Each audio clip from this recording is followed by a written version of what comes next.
Did you know that most franchise businesses fail before they get to 100 units? So how do you spot the winners? I'm gonna tell you.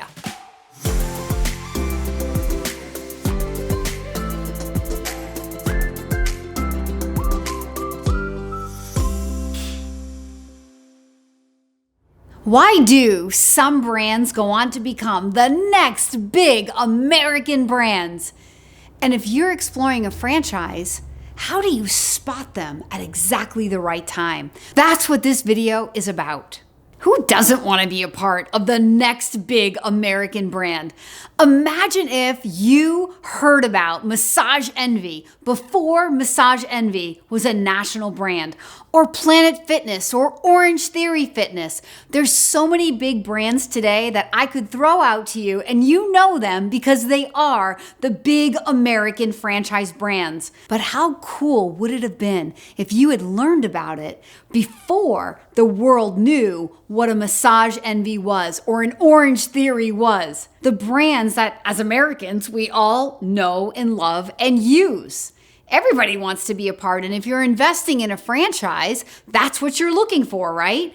Some people like to be in on the ground floor of that, in the pioneering stage of building that brand to that name brand recognition, while other people see that as risky and want to invest in the brand once it already is the next big thing. But whether you're investing on the pioneering side or the more proven side, the question is, why do some brands go on to become these next big American brands?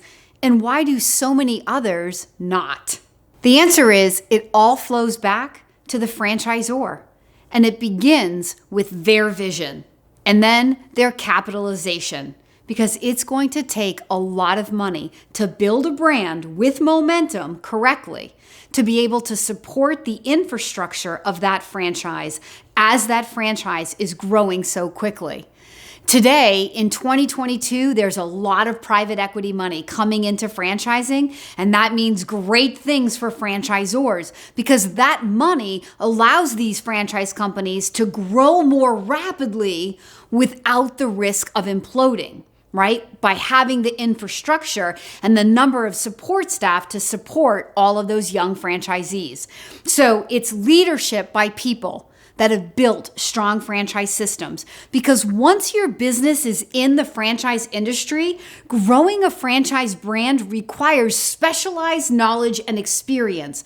So it's a franchisor that has that knowledge and experience and is backed with proper capitalization. It's also a franchisor that has a vision for building a brand quickly. Because believe it or not, there are some franchisors out there that don't want to grow that fast. They want to control that growth for whatever reason. But here's the thing. If it takes 10 or 20 years to get to 500 units, which is typically about the point where a brand is a national American brand, is it really a brand if it trickles along for all that time? It may be too risky of an investment for every investor out there.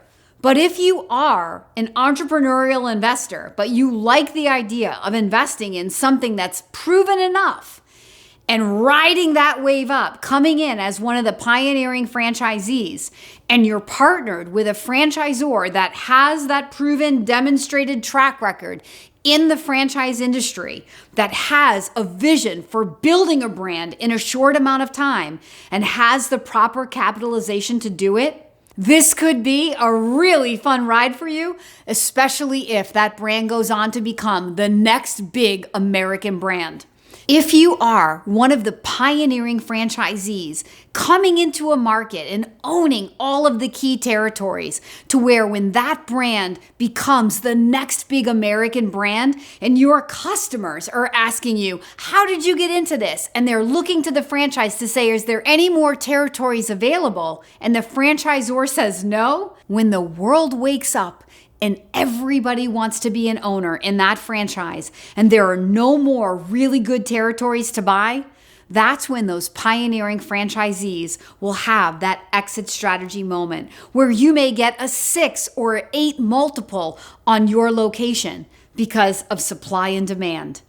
Now, I'm not trying to make an earnings claim and say you absolutely will get that kind of multiple or that those locations will hold on to those multiples, because as the world wakes up, guess what happens? The competition wakes up. There's always a Burger King for every McDonald's. There's always a Hand and Stone for every Massage Envy, right?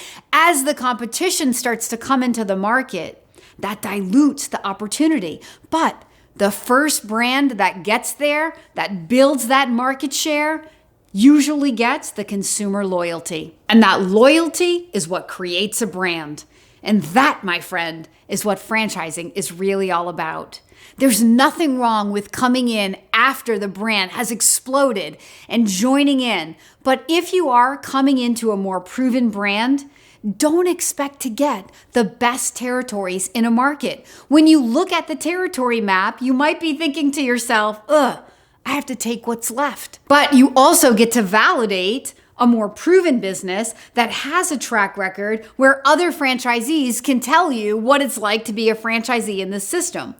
Those pioneering franchisees that come in and get those golden territories, they won't have that kind of validation. They're going to have to go more on their gut and by interviewing that franchisor and getting a solid feeling for that franchisor's leadership and vision and financial capability.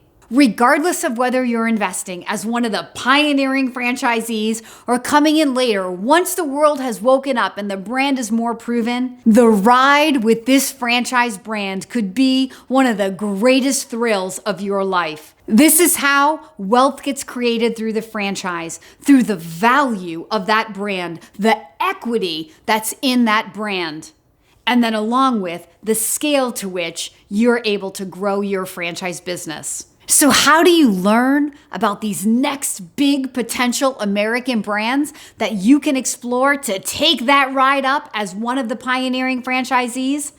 You do it through a consultant like Kim Daly. If you are ready to find the next big American brand for the ride of your life as a business owner, then I want to be your daily coach. Please follow the email on the screen right now.